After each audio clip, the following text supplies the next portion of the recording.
Hi, welcome to episode 2 in Rambling About Greek Mythology, a lax podcast where I just talk about a lot of Greek mythology.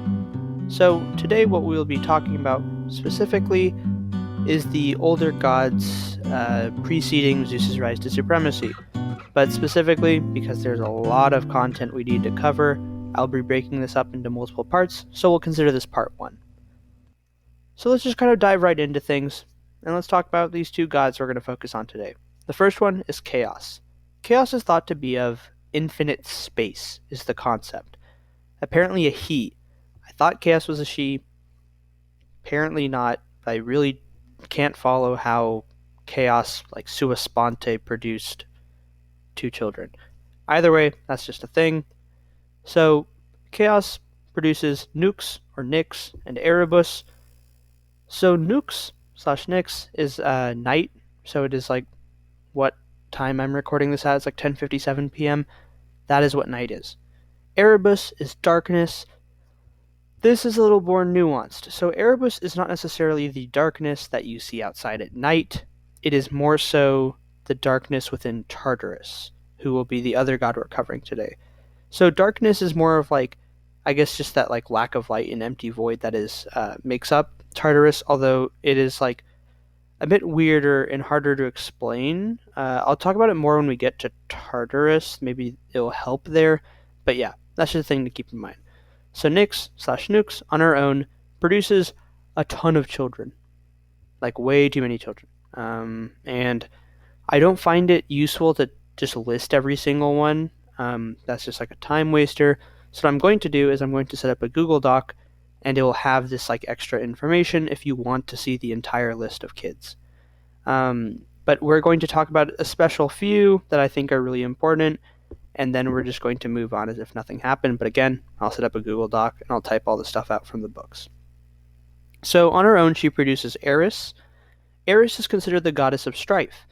This makes sense if you know the whole Trojan War apple incident, as Eris is the one who actually throws that apple that says like who's the fairest among them all, pretty much. And Aphrodite, Athena, and Hera are like, oh, it's me, it's me, it's me. She also has a bunch of kids just like her mom does, but they're really obscure. They're not really worth mentioning. I'll list it again in the same Google Doc I just talked about. The only like one of some note is like Lethe, which is like the embodiment of like memory and forgetfulness. But yeah, like even that isn't really super notable. I mean, it's also like the name of a river, and whether they're the same like entity depends on like your version. But we'll just ignore Eris's children. I'll put up a document if you want. So then Nux has Moros, Doom. That's just something I've seen come up before, but again, kind of like pretty obscure. Doesn't really show up in most places. Thanatos, the embodiment of death. So this is a good distinction to understand very early on. So if you know any Greek mythology, you know Hades is like the king of the underworld. So he's the king of the dead. Not death, but the dead. So Thanatos is the embodiment of death. So in one story that I'm sure we'll talk about later, Sisyphus binds Thanatos so he can escape the underworld, because logically speaking, if death is bound, death cannot keep you in the underworld, so it's like, okay, I can leave. But so that's just, but beyond that, like, that is what death's realm is, but not really like king of the dead. That is Hades'. So then you have Hypnos, the embodiment of sleep. The Roman name is Somnus. More of an abstraction than like a physical god until you like the Iliad and Aeneid. There's a scene where Hypnos and Thanatos carry off Sarpedon, and then in the Aeneid, Somnus, just like there's a whole discussion between him and Juno. We'll talk about it later. But just know, more of an abstraction than like a real physical deity, as we see with many others. The Oinoroi or Onoroi are like dreams. So they're like the children who embody certain aspects of dreams, and we'll talk about them more in the Metamorphoses episode. And we have Nemesis. Nemesis is like the embodiment of revenge. She's also called Ramnusia sometimes. So her like main stories, there's the Narcissus story, which we'll talk about again in the Metamorphoses episode, because that is where the story comes from, um, or at least one of the versions of the story. But the other story she's like known for, and it's kind of like, who knows how much this is something to keep in mind, is that one time I guess Zeus was chasing her because Zeus just rapes women constantly, and she turned into a goose to escape him, but Zeus just turned into a swan and raped her. And from that union, from time to time, you'll see that myth says that she actually became the mother of either just Helen or Helen and Clytemnestra and Castor and Pollux. Sometimes she's thought to just be the mother of Helen and Pollux because they're the more like divine. They're said to have divine births, while Clytemnestra and Castor are purely mortal because they're like children of Leda and Tyndareus, two people we will talk about much later. But that is like just the basic idea behind them. But yeah, so that's pretty much all there is to Nemesis. Then we also have the Fates. So the Fates are named Clotho, Lachesis, and Atropos. Those are just names to know. They're known as the Fates, Moirai, Parcae, depending on whether you're Greek or Roman. And so the Fates were a big deal. Greek myth had a really big like stance on the fact that your fate was set. And that was the whole thing in myth, is that every mortal's fate is set. There is some string of like life which Clotho spun from like a spindle. There is some measurement made by Lachesis that is like, okay, they will last this long. And it has its own path and story. And then Atropos, considered the most feared, cuts the string.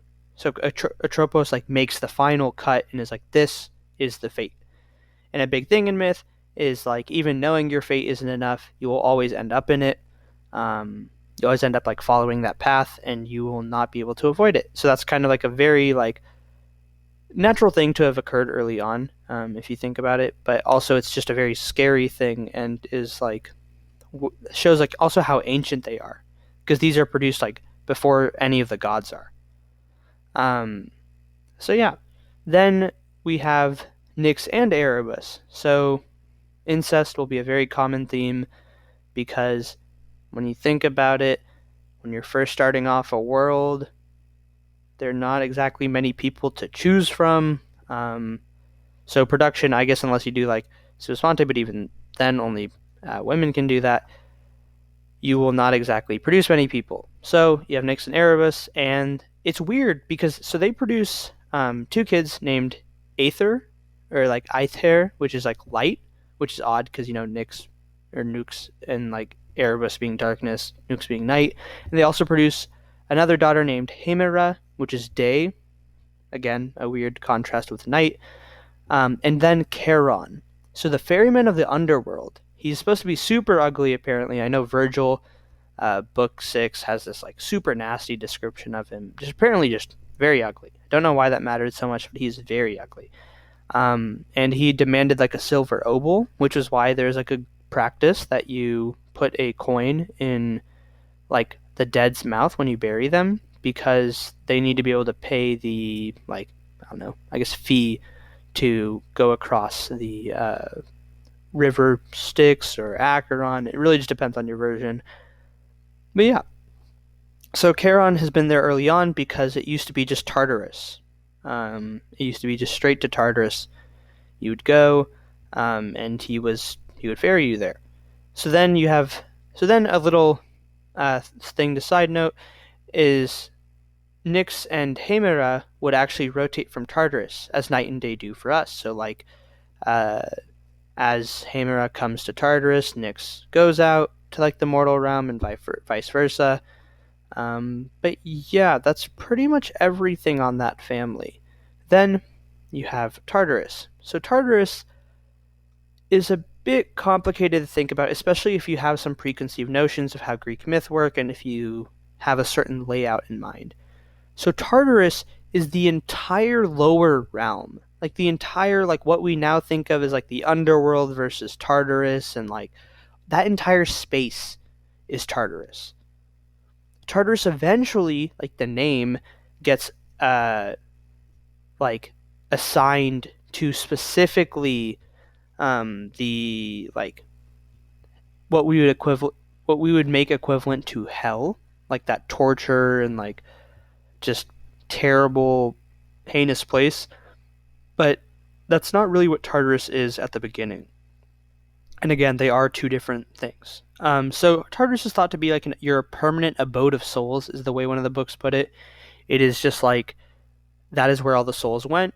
It's really interesting because uh, how the soul, like I guess, process worked. It seems like something revamped, and I don't know what the logic was or why this was a thing. But so to get to Tartarus, um, you would you first like pass through this like bronze fence, reinforced like I don't know, is it thrice by like circlets of darkness, whatever that means. So that's where Erebus comes in again, and so he embodies this whole space, and like it seems to have some spiritually like physical sense.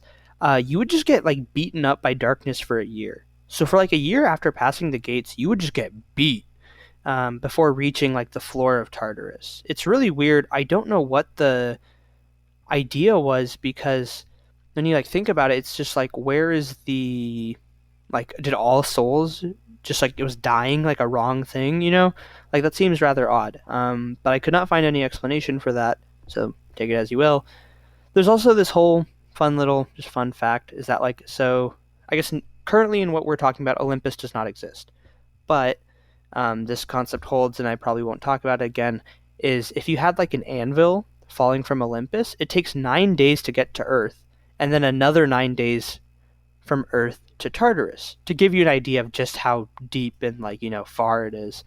Um, that's quite the distance, uh, to be like completely honest, because an anvil's terminal velocity probably is quite the value, and 9 days is a lot of time. But either way, yeah, that's just a little like fun fact. But yeah, Tartarus is like a weird little concept to think about, because it's like Hades and this whole, new underworld that we seem to all be more familiar with is quite like the turn from what this beginning, more like primal, ancient like underworld is. So, who are Tartarus's kids, right? That's always a big thing, because there's a ton of connections just by knowing parents and children, and it adds up in a lot of ways. So, with Gaia, he's said to have fathered Typhon/Typhoeus. Either one works. Um, Fun fact about Typhon/Typhoeus is he's sometimes said to be born by Hera, actually, sua sponte, so like she did it on her own in reaction to Zeus's birthing of Athena. Um, I guess I can talk about it. I'll talk about it again later. Is that Zeus fathered Athena upon this woman named Metis, whose name means like wisdom. So now you really wonder how much of a person was she really. But anyways, um, he ends up like finding out through some prophecy that whichever second kid she'll bear will overthrow him. So he's like, nope, and he turns her into like a fly or something like that, some insect, some like flying insect, and like swallows her. I'll have actual information when I do this episode. And then birds Athena from his head. So Hera is thought to have, in some versions, to have born Typhon in like reaction to this. So yeah, so he produces Typhon, and that's pretty much where like Tartarus's kids kind of end. Although about to go into Typhon and who he is and who he fathers. Sometimes Tartarus is thought to have mated and fathered the person Typhon fathers a bunch of children with. So, Typhon/Typhoeus, who is he? So he is kind of made equivalent to the Egyptian god Set. If you've read like Rick Riordan's Egyptian myth books, or you just know Egyptian mythology, you'll understand what that connection means. It's really just like this like evil god with a bunch of destruction, but I don't know too much about Set in terms of Egyptian myth and his permanence and presence, but Typhon only lasts a certain amount of time. There's a big fight that will end up happening between the gods and Typhon, and that's like it. So let's talk about Typhon. So Typhon has a pretty unique description that is like good to know. So he's human up until the waist. So from like head to waist, he is human. Although a bit questionable. So like on his shoulders, he has like 100-headed vipers that are like constantly darting out. So not exactly the most human. Um, from waist down, he has these huge vipers that are apparently long enough to reach like the heavens. So those have to be like extremely long if we just talk about, the whole anvil and how far it has to fall. Um, so he has like these massive vipers that apparently just make up his like bottom half. I guess you can kind of think of it as like a serpent's, like a lower half of like a serpent, kind of like how we render what do like the Gorgons kind of look like.